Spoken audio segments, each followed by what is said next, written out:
मेरे बच्चे चारों तरफ से दुश्मनों से घिरा हुआ है। तुम जिस तरफ नजर जाए कोई ना कोई जलने वाला बैठा है, लेकिन जिस पर स्वयं महादेव का हाथ हो उसका कोई क्या बिगाड़ सकता है। लेकिन यह बात तुम्हारे शत्रुओं के दिमाग में नहीं घुसता।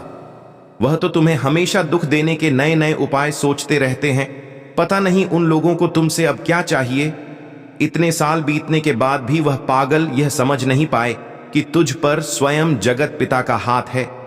अब तक सैकड़ों तंत्र मंत्र करने वालों से जाकर बात कर लिया है उन्होंने, लेकिन फिर भी तुम्हें कुछ नहीं कर सके। सबने तुम्हारे नाम सुनते ही हार मान ली और कह दिया कि इससे पंगा मत लो, यह कोई साधारण इंसान नहीं है। खुद तांत्रिकों ने उसे समझाने की बहुत कोशिश किया, लेकिन वह नहीं माना। उसने किसी की नहीं सुना। पता नहीं ऐसा कौन सा गुस्सा भरा है उसके दिमाग में। उसके मन में पता नहीं ऐसी कौन सी बात खटक रहा है कि वह इतने हाथ पैर मार रहा है। लेकिन तुम ऐसे लोगों की असलियत जानते हो। मुंह पर मीठा बोलकर पीठ पीछे से वार करना तो इनका काम है। तुमने अब सब कुछ मुझे सौंप दिया है। तुम्हारा मन अब इस संसार से छूट गया है। तुम जान चुके हो कि यह जग माया का समंदर है जिसमें मतलबी लोग भरे पड़े हैं। तुम्हें समझ में आ गया है कि जिन्होंने तुम्हें इतनी पीड़ा दिया है उनका भी हिसाब होगा। एक दिन तुमने कभी आस नहीं छोड़ा। हमेशा विश्वास था तुम्हें कि कोई साथ दे या ना दे, मेरे महादेव साथ देंगे। मेरा आज भी वह लोग तुझे मारने के लिए फिर एक बार तांत्रिक के पास जाकर बैठ गए और उसके सामने हाथ जोड़कर कहने लगे कि चाहे कुछ भी कर लो, लेकिन मेरे शत्रु को बर्बाद कर दो। यहां तक कि मेरे ही मंदिर में आकर मेरे ही भक्त को मारने की प्रार्थना करने लगा। कितने नीच और गिरे हुए लोग हैं। यह तुम्हें जीवन भर दुख देकर भी उनके मन को सुकून नहीं मिला। इन्हें क्या पता कि मेरे बच्चे ने सारे जग के दुखों को सहा है। तुम्हारे महादेव जानते हैं कि कितने रोए हो तुम, और इसलिए ही आज मैंने उन्हें अपनी शक्ति की थोड़ी सी झलक दिखाई दिया। जो तंत्र आज तुम पर होने वाला वो उल्टा उन पर ही हो गया। वो लोग वहां गए तो थे तुम्हें मारने, लेकिन अब उन्हें अपनी खुद की मौत दिखाई दे रहा है। वह लोग अब तड़प रहे हैं, तांत्रिक से तंत्र को वापस लेने की भीख मांग रहे हैं। अब उन्हें भगवान याद आ रहे हैं। अब मेरे मंदिर में आकर रोना धोना चल रहा है। उनका अब मुझसे कह रहे हैं कि हमने ऐसा क्या कर दिया महादेव जो इतनी पीड़ा दे रहे हो हमें। अरे उनको मैं क्या बताऊं कि उनकी वजह से इतना तड़पा है। मेरा बच्चा इतना रुलाया है उन्होंने तुम्हें कि अब रोते रोते तुम्हारे आंसू भी सूख चुके हैं। कितने सालों से ठीक से सोया नहीं है। मेरा बच्चा, सारी दुनिया ने तुम्हारा साथ छोड़ दिया। तुम्हारे अपनों ने ही तुम्हें पराया कर दिया। और वह लोग कहते हैं कि हमने ऐसा क्या किया है। किसी को अपना दुख नहीं बता सकता, इसलिए मेरा बच्चा अपने महादेव को बताता है सब कुछ, क्योंकि चाहे सब साथ छोड़ दें, लेकिन मेरे सच्चे भक्त को पता है कि उनके महादेव कभी उनका साथ नहीं छोड़ेंगे। मैंने कहा था ना कि हालात चाहे कैसे भी हो, तुम्हारे यह महादेव तुम्हारे साथ नहीं छोड़ेंगे। और देख, तुझे जो लोग मारने आए थे उनके खुद के ऊपर मौत घूम रहा है। अब वो लोग जगह जगह के पंडितों से जाकर पूछ रहे हैं, अपने ऊपर हुए इस तंत्र का काठ ढूंढ रहे हैं। सब जगह जाकर देख लिया है उन्होंने। वह लोग अब यह सोच रहे हैं कि हमने ऐसा क्यों किया, क्यों हमने बिना वजह उससे पंगा लिया। अब मारे मारे फिर रहे हैं। वह मेरे बच्चे, इस साल की शुरुआत में बहुत तकलीफें सही हैं तुमने, लेकिन देखो यह साल जाते जाते तुम्हारे कर्मों का हिसाब करता जा रहा है। जितना तुमने इस पूरे साल में सहा है उतना वह लोग आने वाले कुछ दिनों में सहने वाले हैं। इस पूरे साल में जितने तुम रोए थे वह लोग भी कुछ ही दिनों में उससे कई ज्यादा रोने वाले हैं। तुम्हारे वह पड़ोसी जो तुमसे जलते हैं, तुझे तकलीफ में देखकर मन ही मन हंसता है। वह भी इस काली साजिश में शामिल था मेरे बच्चे। वह तुमसे जलता तो बहुत था, मगर उसकी कभी हिम्मत नहीं हुआ कि वह तुमसे कभी सामने की लड़ाई लड़ सके, इसलिए कूटनीति खेल रहा था। वह इतने दिनों से छल कपट करके मेरे भक्त को सताने के लिए नई नई योजनाएं बना रहा था। सोच रहा था कि इसका पत्ता कैसे काटूं, क्योंकि आमने सामने तो वो तुमसे जीत नहीं सकता, इसलिए पीठ पीछे से वार करने वाला था। यह इंसान तुम्हारे पीठ पीछे इतनी बुरी बातें फैलाता है कि जैसे तुमने उसका कोई सामान चुरा लिया हो। तुम्हारे आसपास के लोगों को तेरे ही खिलाफ भड़काता है।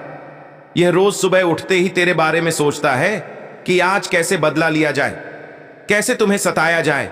हर समय, हर रोज बस तुझे बर्बाद करने के बारे में सोचता है वो। लेकिन देख लेना, अपनी आंखों से तुम्हें बर्बाद करने की सोच रखने वाले को ही आज बर्बादी के कगार पर खड़ा कर दिया है। तुम्हारे महादेव ने तो कभी सोचा भी नहीं होगा कि उसके साथ ऐसा भी हो सकता है। उसने जो तंत्र तेरे लिए करवाया था वह कभी उस पर भी हो सकता है। अब कुछ दिनों तक वह अघोरियों और तांत्रिकों के चक्कर काटेगा और फिर चुपचाप बैठ जाएगा। उसे पता चल जाएगा कि वह तुमसे हार चुका है। आने वाले भविष्य में वे तुमसे माफी मांगने के बारे में भी सोचेगा। वे अपनी की गई हर गलती के लिए रो रहा है। मेरे बच्चे, अब उसके पास कुछ बचा ही नहीं है। अब वह धीरे धीरे अंदर से टूटने लगेगा। बुरे बुरे ख्याल आएंगे उसके मन में। जिन अपनों के लिए वह सारी दुनिया की दौलत जुटाने में लगा हुआ था, अब धीरे धीरे उसके वो अपने ही उसका साथ छोड़ देंगे। अब उसे समझ में आ जाएगा कि कैसा लगता है जब खुद के अपने ही साथ छोड़ देते हैं, जब अकेले रहना पड़ता है, जब पूरी दुनिया तुम्हारे खिलाफ हो जाए, कोई तुम्हारा साथ ना दे और जब घर के रिश्ते ही झूठे साबित हो जाएं। अब उसे यह सब चीजें समझ में आ जाएगा। मेरे बच्चे, अब उसे तुम्हारी औकात समझ में आ गया है। तुम्हारे शक्ति के बारे में उसे पता चल चुका है, क्योंकि जितनी बार भी उसने तुम मारने की कोशिश किया है, हर बार महादेव ने तुम्हें बचा लिया है। उससे हर बार तुम जीतते हो और हर बार वह हार जाता है। यह बात अब समझ में आ गया है। उसे मैं देख पा रहा हूं। मेरे बच्चे की आने वाले समय में वह तुमसे माफी मांग रहा है। लेकिन ध्यान रखना मेरे बच्चे, क्योंकि कुत्ते की दुम कभी सीधी नहीं होती। यह आदमी माफी के लायक नहीं है। मेरे बच्चे धोखेबाज हैं, चालबाज है, अपनी मीठी बातों में लोगों को फंसाना जानता है। यह तुम्हारे सामने भी यह ऐसे बनेगा जैसे कि इसने तुम्हारे बारे में सब कुछ जान लिया है, लेकिन इसकी आंखों में धोखेबाजी भरी है। मेरे बच्चे, तुम उसे माफ मत करना। मेरे बच्चे, आज तक जिस बात का उसे इतना घमंड था, एक एक करके वह सारी बातें, वो सारी चीजें अब उससे दूर जा रहा है। अब तक खुद को तुमसे अच्छा मानता था वो, लेकिन अब तुम्हारे सामने उसकी कोई औकात नहीं है। यह सब तुम्हारे तप का ही परिणाम है कि जो तंत्र वह तुम पर करने वाला था वह उस पर ही वापस हो गया है। तुमने जो भगवान की इतनी सेवा की है, न उसी का फल मिल रहा है। तुम्हें जिन घर वालों के लिए वह यह सब कर रहा था, जिस खुशी को पाने के लिए वह यह सब कर रहा था, वह खुशियां भी अब उससे दूर जा रहा है। उसके मन का कालापन ही उसे बर्बाद कर रहा है। अब उसके पास कुछ नहीं बचेगा। मेरे बच्चे, वह हमेशा तुम्हें नीचा दिखाना चाहता था, तुम्हें बदनाम करना चाहता था वो, लेकिन देखो अब क्या हो रहा है। उसके साथ अपने घमंड की वजह से उसने अपना सुख चैन, अपने परिवार की शांति सबको खो दिया है। उसने तुम्हारे साथ जो गलत बर्ताव किया है उसकी सजा मिल रहा है उसे। अब जब तक वह तुमसे माफी नहीं मांग लेता तब तक उसे उसकी खुशियां नहीं मिलेगा। जब तक मेरा बच्चा उसे माफ नहीं कर देता तब तक उसे यही दुख भोगने पड़ेंगे। तब तक ऐसे ही तांत्रिकों के पास अपने ऊपर हुए तंत्र का काठ ढूंढता फिरे। उसने क्या सोचा था कि इतनी जल्दी छोड़ दूंगा मैं उसे? उसने जो पाप किए हैं उनका दंड नहीं मिलेगा, उसे दंड भी मिलेगा। और तुम्हें जितना सताया है और महादेव के भक्त से उलझना कितना भारी पड़ सकता है, उसके समाज के लोगों के सामने ही उसका काला चेहरा सामने आएगा। रोते रोते बहुतों ने उसे श्राप दिया था, बहुतों ने मुझसे उसके खानदान को बर्बाद करने की मन्नत मांगा था। उस समय तो मुझे लगा कि अभी वह नादान है, अभी इतना कुछ जानता नहीं हूं वह, और अब उसे उसके पापों का दंड देने का समय आ गया है। अब समय आ गया है उसकी आंखें खोलने का। आज से तुम किसी बात की फिक्र मत करना। अगर उसके कोई घर का गुस्से में आकर तुझे कुछ कह दे तो उसको पलट कर जवाब मत देना और उस इंसान से दूर ही रहना। तुम पर मेरा आशीर्वाद है। लेकिन याद रखो मेरे बच्चे, हर झटका तुम्हें और अधिक मजबूत बना रहा है। यह समय तुम्हारे लिए आत्मशुद्धि और आत्म साक्षात्कार का है। मेरे बच्चे, यह भी जान लो कि जो लोग तुम्हारे खिलाफ षड्यंत्र कर रहे हैं उनका अंत निकट है। उनका अहंकार और उनकी नकारात्मकता अब उन्हें ही नष्ट कर देंगे। तुम्हें बस अपनी ऊर्जा को बचाए रखना है और अपने मार्ग पर ध्यान केंद्रित करना है। तुम्हारी आत्मा दिव्यता से परिपूर्ण है। तुमने सत्य का मार्ग चुना है और सत्य सदा विजय होता है। जो लोग तुम्हारी प्रगति में बाधा डालने का प्रयास कर रहे हैं वे अब अपने कर्मों का परिणाम भोगत। तुम्हारे माता पिता का यह आशीर्वाद और मेरी कृपा तुम्हारे साथ साथ है।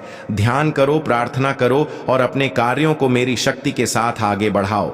तुम्हारे जीवन में जो भी बाधाएं हैं वे अब तुम्हारे मार्ग से हट जाएंगी।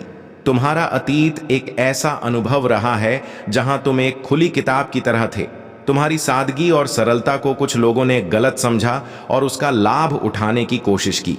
यह अनपढ़ मानसिकता वाले लोगों का स्वभाव है, जो दूसरों की अच्छाई को समझने और सम्मान देने के बजाय उसका गलत उपयोग करते हैं। जब भी ऐसा होता है कि कोई अनपढ़ व्यक्ति ताकत या पैसा प्राप्त कर लेता है, तो वह अहंकार से भर जाता है। लेकिन जो व्यक्ति वास्तव में ज्ञान और समझ से भरा होता है, वह सदा विनम्र और धरती से जुड़ा रहता है। तुमने यह अनुभव किया है कि किस प्रकार लोग तुम्हारे सरल स्वभाव और खुली किताब जैसे व्यक्तित्व का गलत लाभ उठाते हैं। लेकिन मेरे बच्चे, यह समय बीत चुका है। अब तुमने अपने अतीत की बेपरवाह और लापरवाह ऊर्जा को छोड़ दिया है। तुमने अपनी आत्मा को नई दिशा में मोड़ दिया है, जहां तुम्हारी ऊर्जा और तुम्हारे अनुभव अब तुम्हारे लिए सुरक्षा कवच बन चुके हैं। तुम्हारे जीवन में अब वह समय आ चुका है जब तुम्हारी रुकावटें खत्म हो रहा है। जो सत्य वर्षों से छुपा हुआ था, वह अब सामने आ रहा है। तुम्हारी सच्चाई अब प्रकाश में है, और जो भी तुम्हारे खिलाफ षड्यंत्र रच रहे थे, उनके कर्मों का फल उन्हें भुगतना होगा। याद रखो, हर व्यक्ति किसी न किसी दिव्य शक्ति द्वारा संरक्षित होता है, चाहे वह कृष्ण, बजरंगबली या किसी अन्य ईश्वरीय शक्ति को मानता हो। हर व्यक्ति की सुरक्षा का जिम्मा किसी न किसी शक्ति के हाथ में होता है। कभी किसी के प्रति अन्याय मत करो और ना ही किसी के लिए बुरा सोचो। मेरे बच्चे, अब वह समय है जब तुम्हारे जीवन में सकारात्मक बदलाव आने वाले हैं। तुम्हारे लिए कई नए सर के द्वार खुल रहे हैं। जहां पहले बाधाएं थीं, वहां अब सफलता और समृद्धि तुम्हारी प्रतीक्षा कर रही है। तुम्हें बस अपने मार्ग पर अडिग रहना है। मेरी कृपा और तुम्हारे विश्वास के साथ तुम्हारी हर मेहनत का फल तुम्हें मिलेगा। जो भी सत्य था, वह अब उजागर होगा, और जो तुम्हारे खिलाफ थे, वे अब अपने कर्मों का बोझ उठाने को मजबूर होंगे।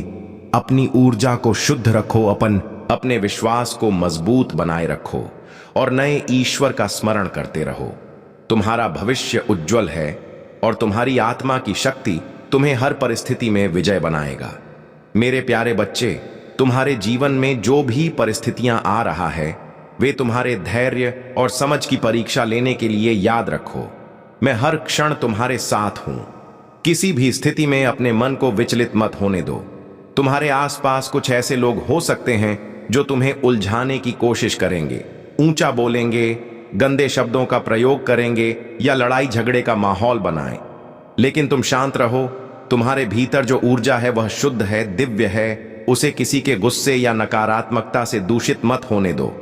अगर कोई तुम्हें उकसाने की कोशिश करता है, तो सिर झुकाकर अपने रास्ते पर बढ़ जाओ। याद रखो, जो पाप है वह स्वयं ही भस्म हो जाएगा। तुम्हें उसमें उलझने की आवश्यकता नहीं है।